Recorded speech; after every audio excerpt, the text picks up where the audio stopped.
Chère chère famille, j'espère que vous n'êtes pas trop fatigués, vous avez encore un petit peu d'énergie pour nous écouter ce soir. On voudrait vous présenter quelques points importants qui nous servira tout au long de la retraite. Alors je sais que nous avons tous beaucoup voyagé aujourd'hui, nous aussi, on vient d'arriver. Et je pense qu'on a voyagé non seulement on vient de loin physiquement, mais aussi peut-être émotionnellement. Peut-être qu'on est venu avec tous nos bagages, ici aussi, et la première chose qu'on aime faire quand on arrive quelque part, c'est de pouvoir s'arrêter et se poser. Et ça tombe bien parce que c'est ce qu'on va faire pendant une semaine ensemble, ou pendant 4-5 jours ensemble. De pouvoir vraiment arriver et se poser et s'arrêter. Parce que peut-être que c'est la même chose pour vous, mais je remarque cette tendance de toujours courir quelque part, d'aller vers et faire quelque chose. Et des fois, je ne sais même plus trop pourquoi, en fait. Et ça me ramène un petit peu à l'image que vous connaissez peut-être de cet homme qui se tient devant sa maison et qui voit un homme passer à cheval très vite au galop. Et l'homme sur le pied de la maison demande au cavalier où vas-tu? Et l'homme sur le cheval lui répond je ne sais pas, demande au cheval. Et je remarque que c'est souvent quelque chose qui m'arrive en fait. Je vais quelque part, je fais quelque chose et je ne sais même plus trop pourquoi. Je ne sais même plus quelle est la raison pour laquelle je fais ça. Ou si des fois je pense qu'il y a une promesse de bonheur derrière, je ne sais même pas si elle tient vraiment sa promesse en fait. Et donc ici on aura l'occasion de pouvoir s'arrêter, se poser pour regarder justement ce qu'on est en train de faire vraiment dans le moment présent. Et au village des Pruniers, on a trouvé des moyens habiles pour faire ça. C'est important de trouver des moyens habiles pour pouvoir ramener la pratique, ramener de la présence, de la pleine conscience dans notre vie. Et vous allez voir que tout au long de la semaine, notre moyen habile préféré, c'est cette cloche. Elles sont très jolies comme ça, on n'a pas toujours la chance d'en avoir dès qu'ils résonnent aussi bien. Et alors quand on va entendre cette cloche sonner, on va pouvoir vraiment s'entraîner à s'arrêter.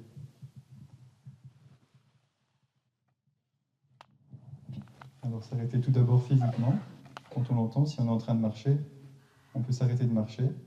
Si on est en train de parler avec quelqu'un, ça paraît un peu bizarre au début, mais on s'y habitue, on peut s'arrêter de parler.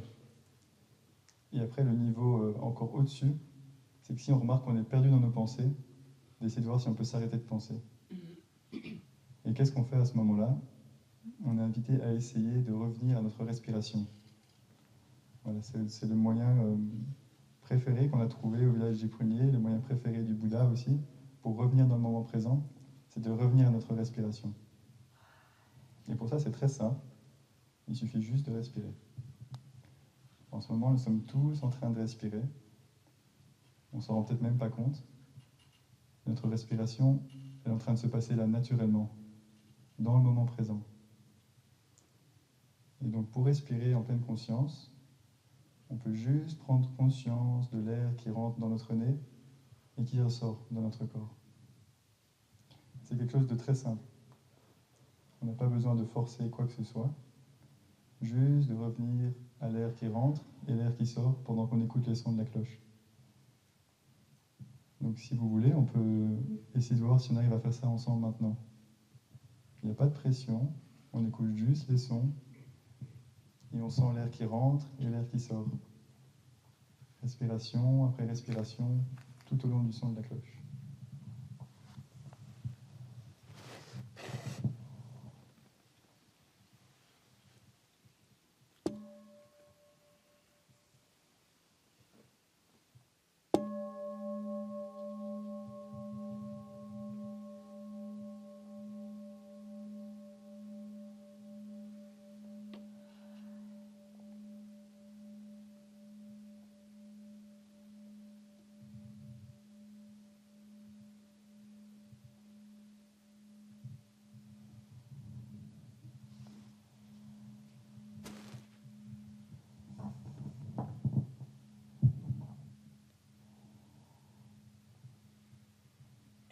Et donc nous allons entendre les cloches sonner plus ou moins tout au long de la journée.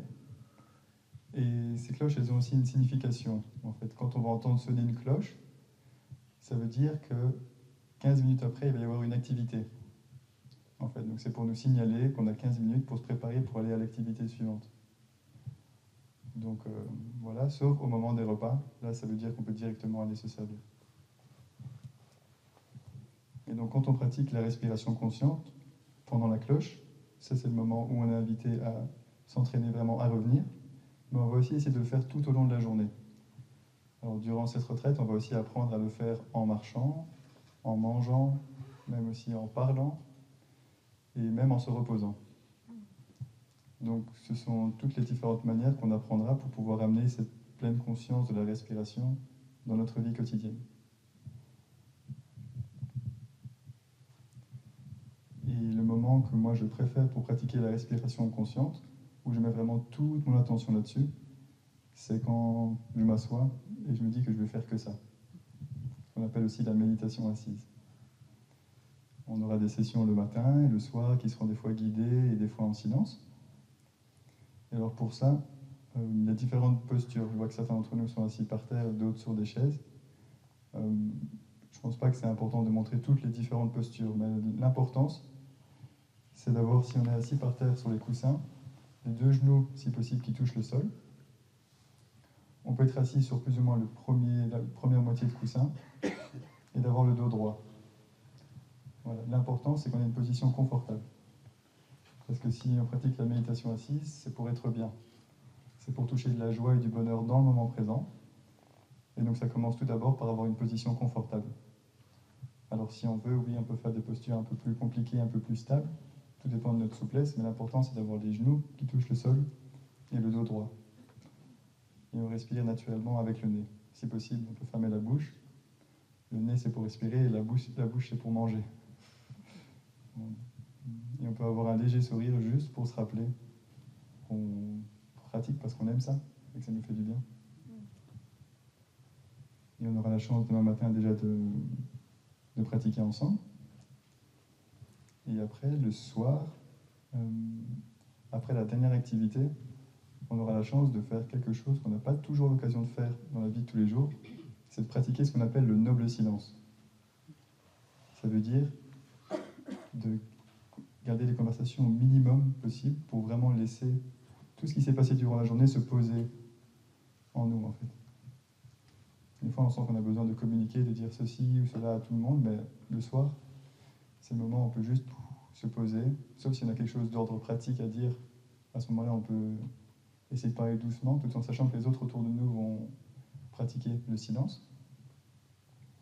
Et je remarque que ça aide beaucoup à dormir aussi. On a cette pratique aussi au village, et pour être honnête avec vous, pendant longtemps, je ne la respectais pas. Et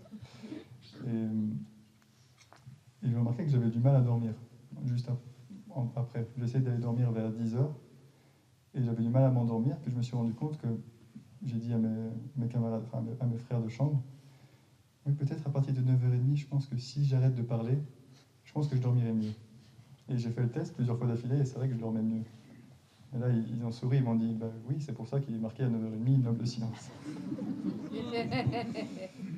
Donc je vous invite à faire l'expérience, si vous le souhaitez, de voir si à partir de 9h30, si on arrive à garder le silence, de voir si ça nous aide à bien dormir, et du coup d'avoir des bonnes journées le lendemain. Je pense que j'ai déjà bien parlé. Je vais laisser ma sœur continuer à parler aussi souvent. On va voir. Merci.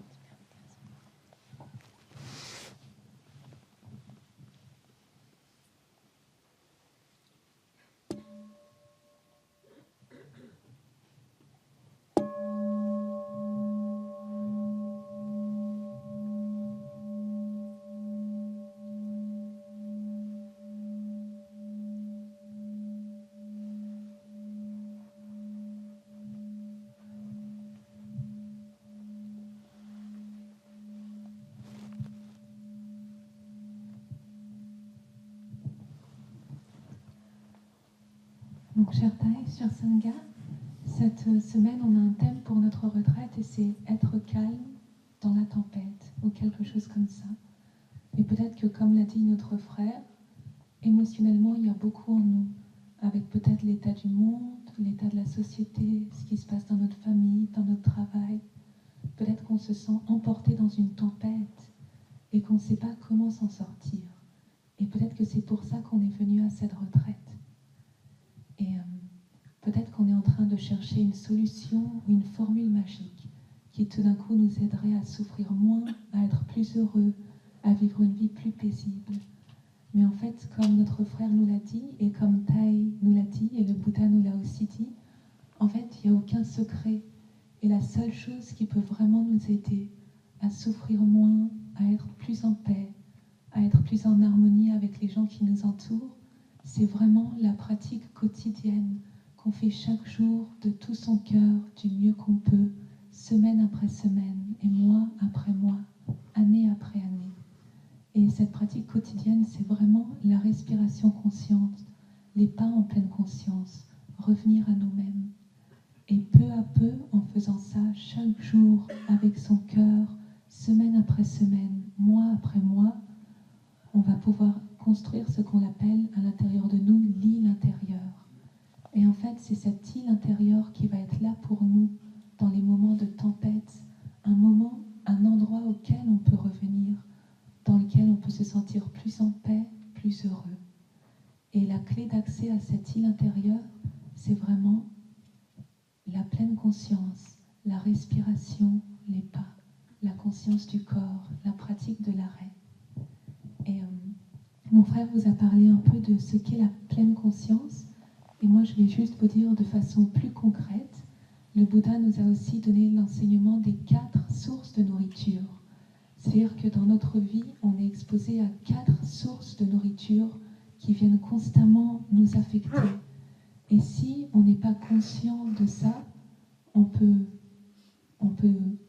atterrir dans une tempête. Et les 4 sources de nourriture, la première source de nourriture, ce sont les aliments comestibles. Et on peut prendre un moment pour se demander, dans ma vie, quelle est ma relation avec la nourriture? Qu'est-ce que je mange? Pourquoi est-ce que je mange? Quand je mange, qu'est-ce qui me motive à manger? Est-ce que ce que je mange nourrit ma compassion? On peut peut-être se poser cette question, voir un peu comment mon alimentation m'affecte dans ma vie et prendre quelques respirations.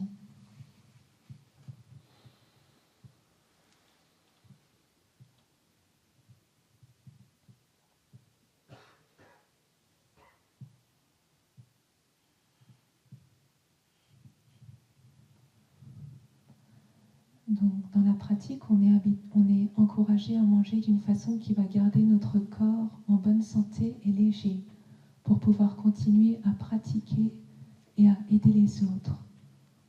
Mais ce n'est pas toujours facile parce que des fois on est poussé par le désir, les énergies d'habitude et on consomme d'une façon qui nous nuit.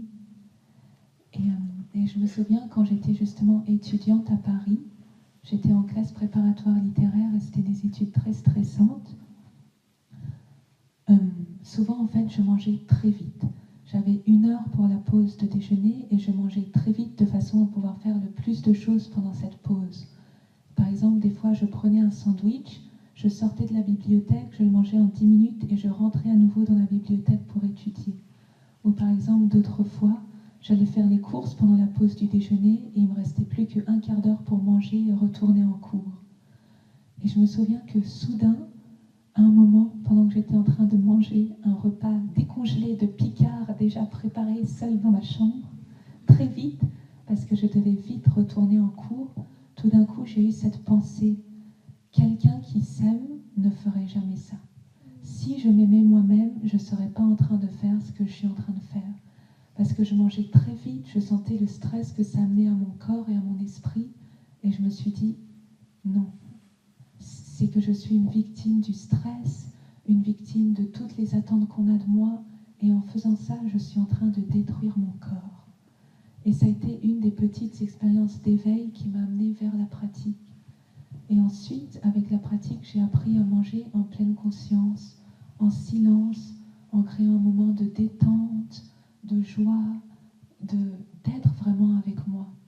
Et c'est là que j'ai découvert qu'en mangeant, je nourrissais pas seulement mon corps, mais je nourrissais aussi mon cœur, mon esprit, en générant des pensées de gratitude, en regardant tout ce qui était là dans mon bol, pas seulement la nourriture, mais les personnes qui les ont préparées, la terre, le ciel, les cuisiniers, ceux qui sont allés acheter la nourriture. Et tout de suite, j'ai pu sentir que mon corps a répondu, que mon corps s'est transformé et est devenu plus sain, plus rempli de vitalité, juste parce que j'ai changé ma façon de manger. Et quand je suis arrivée au village des Pruniers après ces périodes intenses d'études et de fuite, de destruction inconsciente de mon corps, le soir, si je mangeais, tout de suite après, j'avais la diarrhée. Je ne pouvais plus digérer tellement mon corps était devenu stressé et tendu. Et après 1 an de vraiment manger en pleine conscience, d'apprendre à me détendre, à faire que manger c'était un acte d'amour, mon corps s'est guéri et il a pu se remettre à digérer normalement. Et donc, on peut se demander, quelle est ma relation avec la nourriture dans la vie? Est-ce que c'est un acte d'amour pour moi et pour les autres? Et cette semaine, on aura l'occasion de manger tous ensemble en silence, avec une atmosphère de gratitude, d'amour, pour se soutenir les uns les autres. Et demain, au petit déjeuner, quand vous arriverez dans la salle à manger, vous pourrez vous servir en silence, vous asseoir où vous voulez dans la salle à manger en silence, ensuite vous lever et aller laver le bol, les cuillères, les mettre devant l'aire de stérilisation. Et c'est seulement après tout ça qu'on pourra à nouveau se mettre à parler, pour vraiment être à l'écoute de notre corps pendant qu'on mange et générer la gratitude envers toutes les cuisinières, comme par exemple Juliette qui est là. Elle est toute jeune, c'est elle qui a préparé tous les menus pour toute cette retraite. Donc ça nous donne beaucoup de gratitude et on peut vraiment garder ça dans notre cœur pendant qu'on mange. Et donc le deuxième type de nourriture, ce sont les impressions sensorielles. La nourriture, c'est la première chose qui nous affecte et qui peut nous amener dans une tempête si on n'est pas conscient. Le deuxième élément, ce sont les impressions sensorielles, c'est-à-dire tout ce qu'on consomme par les 5 sens et toute notre agitation mentale. Je ne sais pas combien d'entre vous vivent dans des grandes villes, vous pouvez lever la main. Quand même un certain nombre. J'ai aussi vécu dans des grandes villes toute ma vie avant de venir vivre au village des Pruniers. Et constamment, on a juste à sortir de chez nous, on est bombardé d'images, de sons, de bruits, de pollution. Et tous les jours, ça nous pénètre, ça nous affecte, l'énergie de stress, la rapidité. Et si on n'a pas conscience de cet échange et qu'on ne sait pas se protéger, ça aussi, ça va nous emporter dans une tempête. Tout d'un coup, ce stress, cette peur, cette agitation, on va l'absorber. Et notre corps va s'épuiser très facilement, très rapidement. Et c'est aussi ce qui m'est arrivé. Par exemple, dans ma façon de manger, inconsciemment, j'avais reçu tout ce stress, cette peur, cette agitation qui m'avait amené à détruire mon corps sans m'en rendre compte. Et c'est pour ça qu'on a vraiment besoin de la pleine conscience pour regarder dans ma vie à quoi est-ce que je suis exposée chaque jour et comment cela m'affecte. Et peut-être qu'on va se rendre compte, j'ai besoin de changer d'environnement au moins quelques jours pour m'exposer à des impressions sensorielles qui vont nourrir ma paix, ma compassion, mon amour. Et la bonne nouvelle, c'est ce que tous ont fait pendant cette retraite. Donc là, on est ensemble 4 jours, entourés de nature splendide, avec des amis bienveillants. On va tous générer la pleine conscience et la bienveillance ensemble. Et si on profite pleinement, vraiment, de cette énergie collective de la retraite, toutes les impressions sensorielles qu'on reçoit vont être différentes. Et du coup, notre corps et notre esprit vont vraiment pouvoir guérir et répondre de manière nouvelle à toutes ces impressions sensorielles nouvelles qui nous pénètrent. Et donc, cette conscience peut vraiment nous aider à vraiment vouloir vivre cette retraite de tout son cœur, à laisser toutes ces belles choses nous pénétrer profondément pour qu'on puisse guérir. Et ensuite, petit à petit, l'énergie de pleine conscience qu'on va générer ensemble pendant cette retraite, on pourra la ramener dans notre environnement, chez nous. Et cette énergie va nous permettre de voir plus clairement ce que les impressions sensorielles arrosent en nous et aussi ce dont on a besoin pour nourrir la paix et la joie en nous.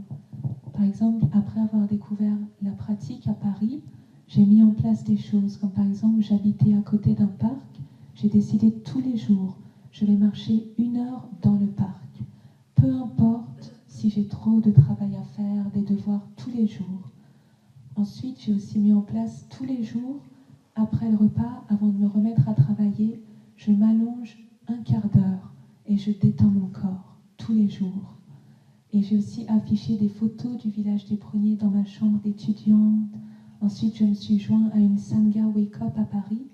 Et donc, je me suis entourée d'impressions sensorielles qui ont arrosé la compassion, la paix, l'amour envers moi-même, en moi, la capacité de prendre soin de moi. Et c'est grâce à ces nouvelles choses que j'ai mis en place que j'ai pu traverser mes années d'études sans complètement craquer. Et c'est quelque chose que je nous invite tous et toutes à faire.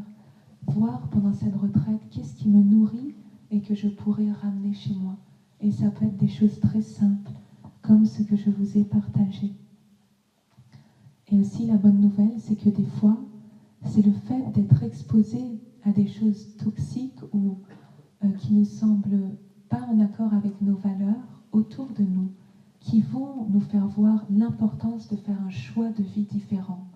Et c'est mon cas, quand j'ai vu tout ce qui était autour de moi, le résultat que ça avait sur moi, j'ai vu que je devais faire un choix de vivre différemment.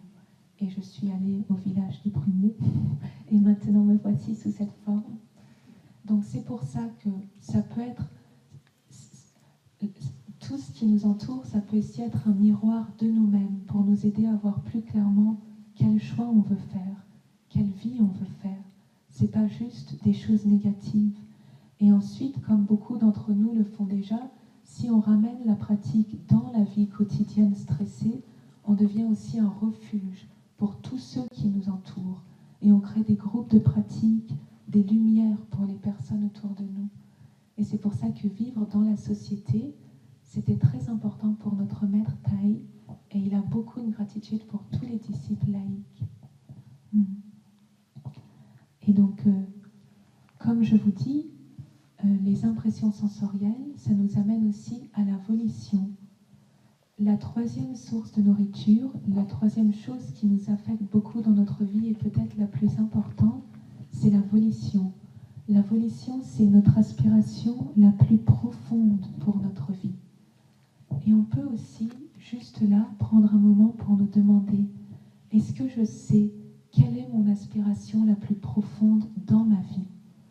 Ou est-ce que je suis juste emportée par tous les petits soucis quotidiens, le train quotidien de chaque jour? On peut se demander, est-ce que je sais quelle est mon aspiration?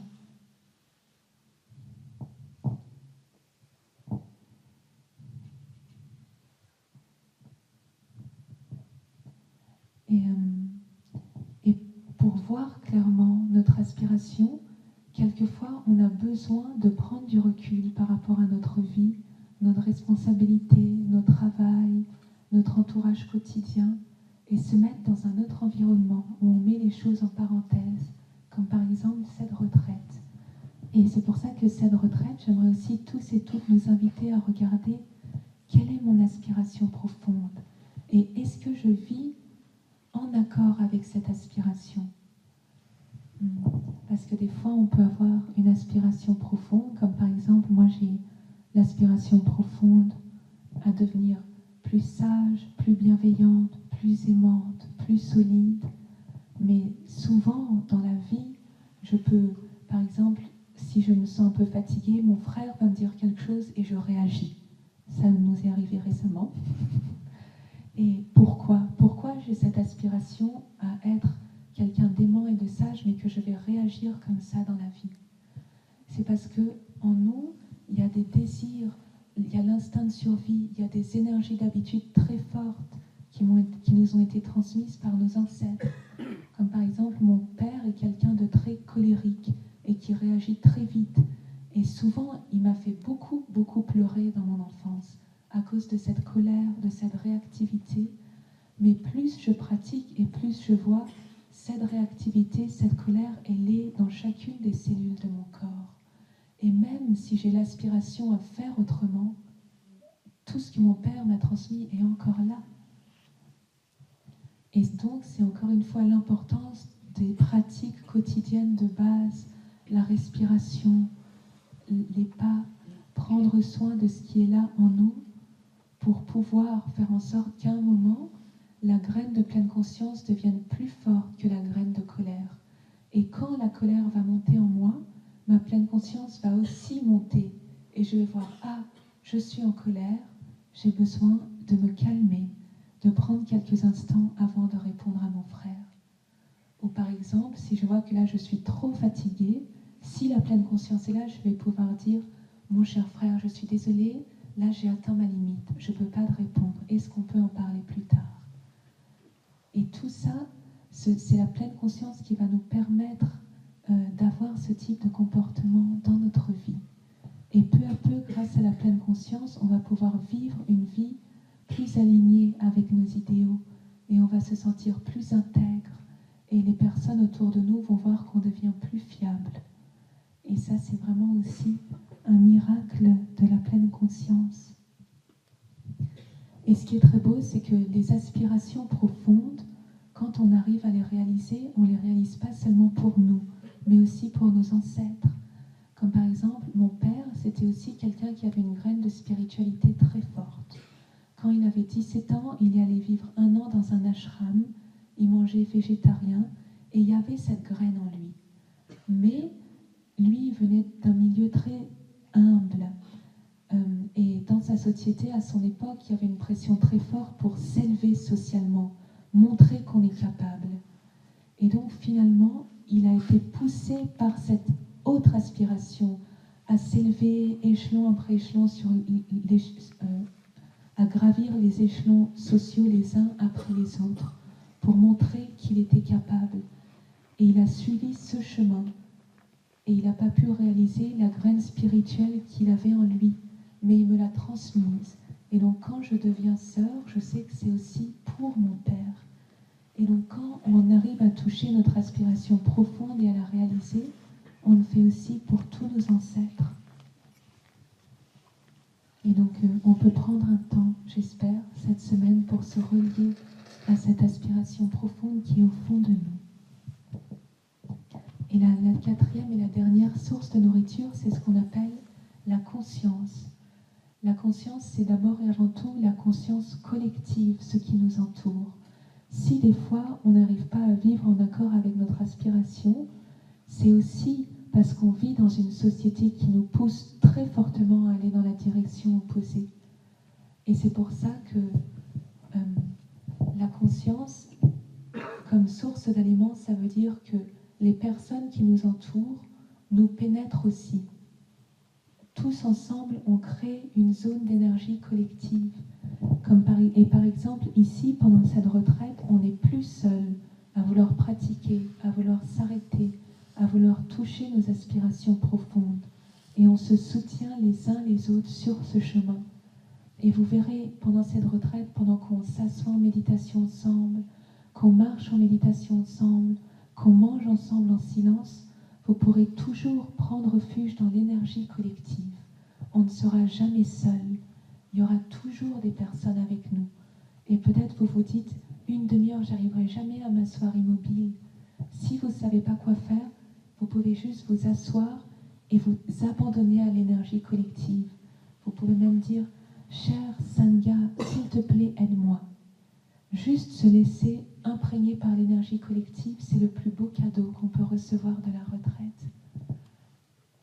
Et souvent, les enfants, ils viennent au village des pruniers, ils ne comprennent pas grand-chose à la méditation, mais ils repartent radieux. Et c'est d'abord grâce à l'énergie collective. Donc, cette semaine, on aura l'occasion d'avoir 4 jours ensemble, dans un environnement merveilleux qui nous soutient par la pratique, avec des amis bienveillants. Et on sait que vraiment on peut faire usage de ces 4 jours de tout notre cœur pour transformer notre corps et notre esprit, pour avoir une vision plus claire de notre vie, de ce qu'on veut faire de notre vie, de ce qu'on a besoin de mettre en place dans notre vie quotidienne. Et on peut aussi déjà se lier à des amis de pratique qui viennent de pas trop loin d'où on habite pour ramener des amis aussi de cette semaine et pas juste des pratiques, parce que c'est très important. Et donc, quelques petits détails pratiques pour nous aider à préserver cette très belle énergie collective. On nous demande tous, y compris les monastiques, d'être conscients quand on utilise des appareils électroniques. Si on a besoin d'appeler quelqu'un, on essaye de le faire dans un endroit discret, qui ne va pas avoir un impact trop important sur les autres. On essaye de limiter l'usage d'Internet ou du téléphone. Est-ce qu'on a vraiment besoin de contacter cette personne? Est-ce qu'on a vraiment besoin de répondre à ce mail? Et s'il y en a qui se sentent inspirés, quelquefois, ce qu'on fait, c'est que même les monastiques, si on sait qu'on va être en tournée ou occupé, on peut créer un message automatique qui dit « Chers amis, je suis en retraite pendant 4 jours. Désolé si je ne vous réponds pas, je vous répondrai dans 4 jours. » Comme ça, tout le monde sait que vous n'allez pas forcément leur répondre et vous vous offrez vraiment ces journées pour vous-même.